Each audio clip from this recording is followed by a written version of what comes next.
Today we're going to get you on your way to learning how to play and master Seer in Apex Legends. Recent changes to the meta have made some room for the used to be ultra powerful legend to perform once again. Seer provides players with an incredible amount of awareness and tactical-like informed playmaking. We've got gameplay examples, tons of tips and tricks, and we will be ranking him in the meta, so let's get to it. All three of Seer's abilities involve tracking, locating, and pressing the advantage, but let's start with the fact that Seer is a recon legend, allowing him to scan the survey beacons to locate enemies' whereabouts. Seer's passive ability is going to be Heartseeker, which allows him to locate enemies' specific locations via panning either his hands or weapons around. This passive heartbeat sensor has a dual purpose where if an enemy is within the base range of 50 meters, the icon in the center of your screen will turn orange, and this does work through walls and any other solid object. If the icons are blue, this means an enemy is outside of 50 meters, but they are still in visual range of Seer. Seer's passive can be upgraded to 75 meters through one of his upgrades, and the range at which the blue shotguns will appear is seemingly around 140 meters after some extensive testing. This 140 meter range also does not change whether the passive has been upgraded or not. In addition to the icon changing colors, the size of the small audio indicator cues in the middle of the screen will change based on the distance the enemy is and if the enemy is within the passive 50 meter range. The heartbeat audio will be faster the lower an enemy's health is, and here's an example of this.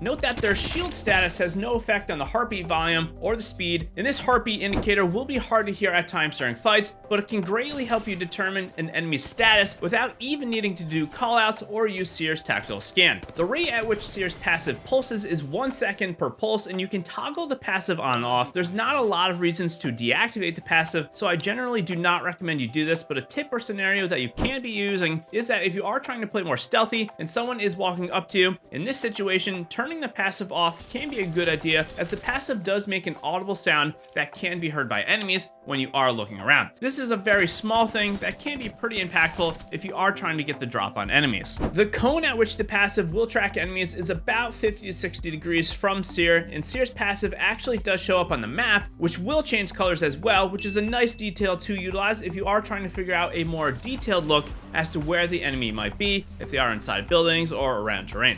That is the basics with Seer's passive in terms of its function, but the biggest tip I can give for a new Seer is to constantly be panning around. Seer is truly the anti-rat legend, and you should never get ratted on if you are rotating. Seer should also be the one clearing buildings and being in front of the team as you are rotating, as 50 meters at the base passive is not really that far, and if you are, say, 15 to 20 meters behind the squad, you can only clear 30-ish meters in front of your team, and that's really not that good. As we stated at the start, the passive works both with and without weapons, and there is a nice blue transparent sphere that gives you an indication as to how far the passive is being utilized. A great thing to know is that you can change the speed at which you pan around with Seer's passive. There's a setting under per optic settings, and I generally recommend that you put this pretty high so you can quickly get intel and pan around. Seer is going to be that anti-rat legend so you don't get ratted on, but he is also the anti-third party legend. If you have time during fights and if you know your team is about to clean up an engagement, give a quick pan around your surroundings to see if you are about to get third-partied by enemy squads, but also be careful with Mirage, as his passive and even the tactical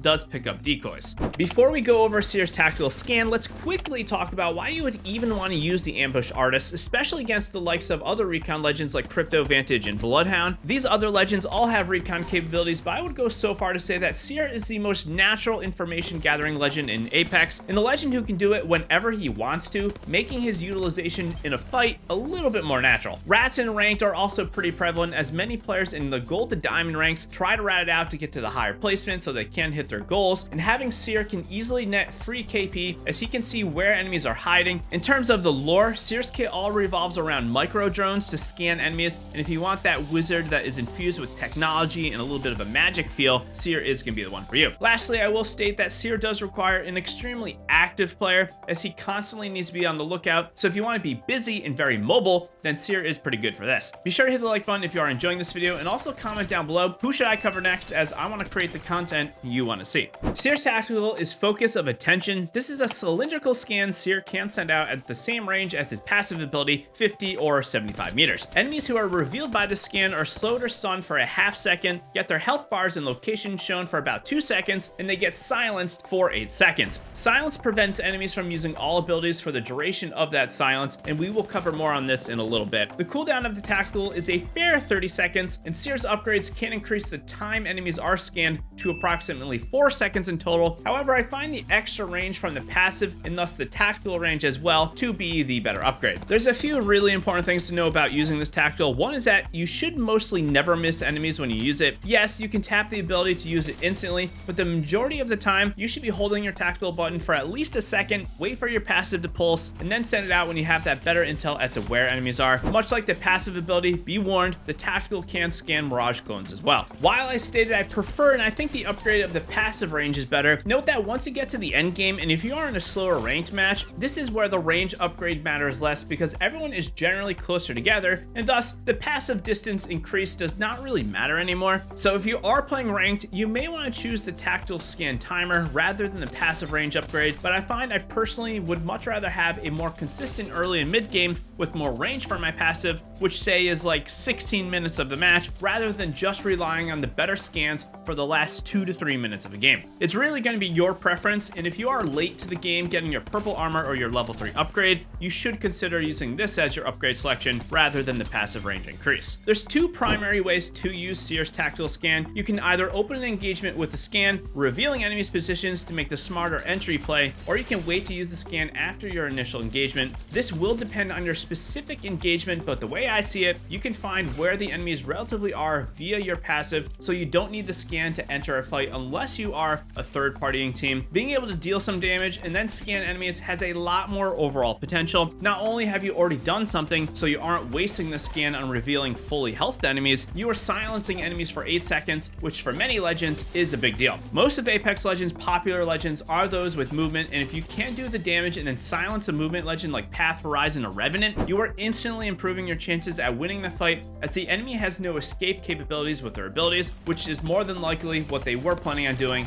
to get out of that situation. So this means 2 things: try to wait and use your tactical when it really matters, and 2, pay close attention to the enemies and the legends that you are going up against, as this can greatly change how you do approach the fight, which is the case for every legend in the game. But for Seer, it matters just a little bit more. Seer's ultimate, Exhibit, is not quite as powerful as it used to be when Seer released all the way back in Season 10, but this ultimate allows Seer to put down a 70-meter diameter dome, which reveals all enemies' footsteps who are moving inside of this area. Seer can only throw the dome 15 meters, however, his upgrades do allow him to yeet it up to 35 meters away, or reduce the cooldown by 30 seconds. Personally, I think the cooldown reduction of 30 seconds is far more impactful than just being able to toss the ultimate a little bit further at times. There is no real reason that you will need to throw the ultimate more than a few meters. The ultimate lasts 25 seconds on the ground and has a base recast of 180 seconds that again can be reduced by 30 seconds via his upgrades. The big thing with the ultimate is that if enemies are not moving or if they are crouch walking, they will not be revealed, and this is a counter some enemies may try to utilize. However, enemies that shoot even if they aren't moving will appear in the ultimate while they are firing. If enemies are firing their weapons, their bodies will also be highlighted with a yellowish orange diamond. And finally, you have to be on the ground to be revealed. If an Octane is padding through the ultimate or Valkyrie flying, they won't appear until they do land on the ground. There's going to be a handful of tips and ways to use the ultimate, but the first thing to know is that you almost always want to try to place the center or the item of the ultimate somewhere that is more concealed. The ult only has 125 health, and if you throw it straight into an enemy sightline, they're going to take it out and it will be a non-factor. The first and probably the most used way for the ultimate is going to be when you are pushing enemies who are on high ground or maybe even held up in a building. Throwing the ultimate outside of a building before you even enter is 100% the way to go, so enemies cannot destroy the ultimate unless they take some extreme measures to find the center, like running away from their location. The closer you can place it to enemies, but also not have the ultimate center be accessible to your enemy, means they can't really escape, as they will have to run away, being revealed, giving you the advantage. The second way to use Seer's ultimate is going to be the opposite. When you are getting pushed by enemies, Seer's ultimate can have a ton of benefits for this. For one, it can confuse enemies and cause them to slow down, as they won't want to push,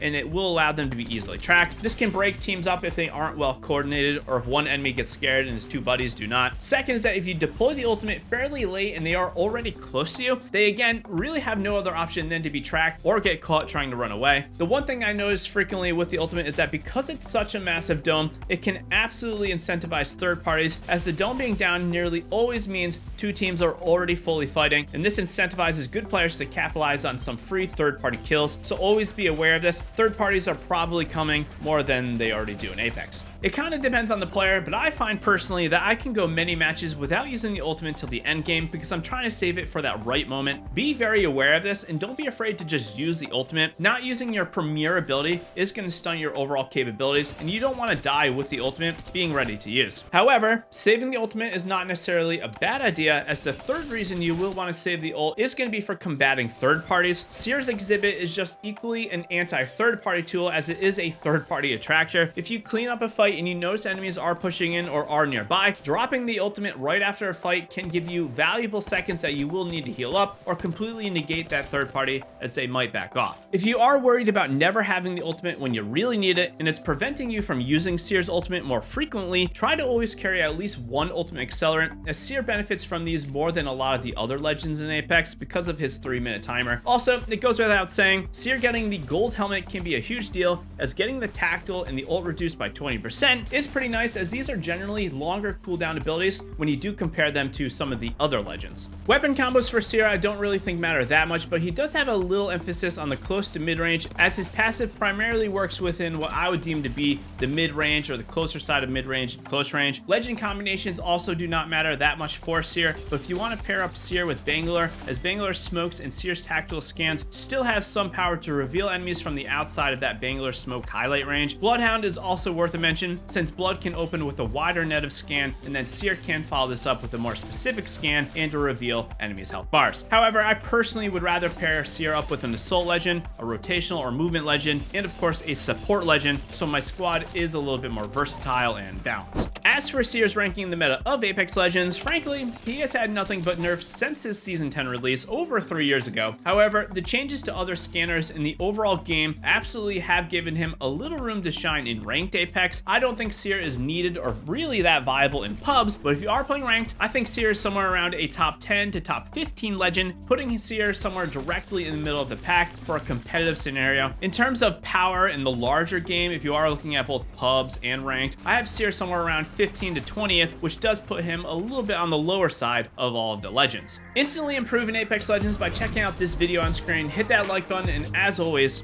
happy gaming, legends.